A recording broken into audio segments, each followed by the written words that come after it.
Hello friends, welcome back to the new video. Today in this video we will discuss about this motor, and the nameplate is showing as different kinds of parameters are written on the nameplate.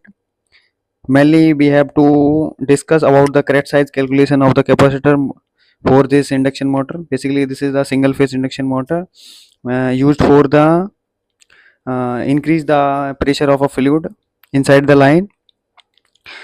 And you can see in the nameplate the capacitor value is 36 microfarad is already written on the nameplate, but how it is 36 microfarad value will be, so we will discuss with the detailed तो formula. Hello guys, जैसा कि मैंने आपको video की शुरुआत में दिखाया था, जो कि मीटर की नेम प्लेट पे कैपेसिटर वैल्यू लिखी हुई थी। बट हमको अगर कैलकुलेट करना पड़े, मान लो उसके मीटर की नेम प्लेट ना हो या कैपेसिटर की वैल्यू ना दी गई हो, तो कुछ जो डाटा दिया गया होता है, जैसे कि उस पर सप्लाई वोल्टेज की रेटिंग या पावर की रेटिंग जो दी होती है, तो उसके यहाँ पे हम मोटर की कैपेसिटर वैल्यू की कैलकुलेशन कर सकते हैं। तो उसके लिए जो फॉर्मूला होता है, वो रनिंग कैपेसिटर के कैलकुलेशन के लिए ये वाला फॉर्मूला होता है। बेसिकली जो मोटर मैंने आपको दिखाई थी, जो मोटर की नेम प्लेट मैंने दिखाई थी, उसके साथ जो कैपेसिटर कनेक्टेड है वो परमानेंट या रनिंग कैपेसिटर कनेक्टेड है, जो कि मोटर के through out the operation connected रहेगा। तो ये मेनली जो कैलकुलेशन के लिए है, जो इस ये कैपेसिटर की कैलकुलेशन के लिए जो फॉर्मूला है वो रनिंग कैपेसिटर के लिए है। मैं लिख भी देता हूँ यहाँ।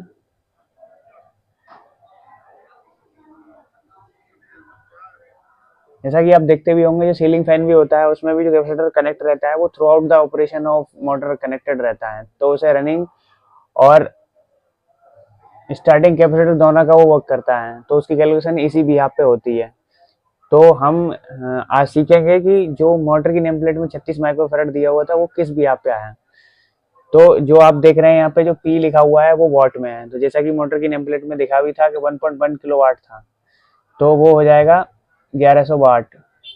और जो इफिशियंसी उसकी उसमें दी हुई नहीं थी, तो हम एज्यूम कर लेते हैं, क्योंकि मोस्ट ऑफ द केसेस में इंडक्शन मोटर की इफिशियंसी जो होती है वो 80% ही होती है। तो इसमें हम सारी वैल्यू को पुट कर देते हैं। और जैसा कि इसमें ये है वी स्क्वायर, यानी कि वोल्टेज का स्क्वायर, जो कि सप्लाई वोल्टेज है, तो उसका स्क्वायर कर देंगे हम यहाँ। तो उसमें दिखा रहे उसमें नेम प्लेट में शो किया हुआ था 220 वोल्ट। और सप्लाई फ्रीक्वेंसी जो कि स्टैंडर्ड होती है इंडिया में 50 हर्ट्ज। तो जब हम इसका मल्टीप्लाइड करेंगे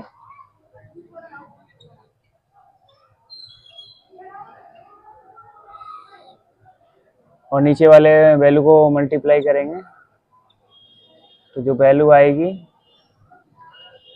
तो जब हम इनकी कैलकुलेशन करेंगे तो जो वैल्यू आएगी वो लगभग 36.30 माइक्रोफैरड 3 माइक्रोफैरड आएगी, जो कि हमारी नेम प्लेट में लिखा हुआ भी था।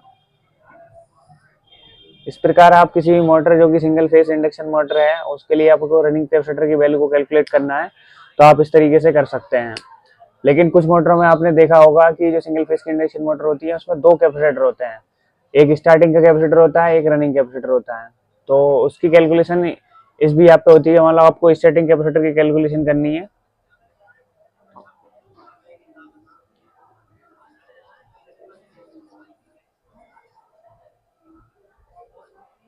तो I into 10⁶ into 2πf into supplied voltage.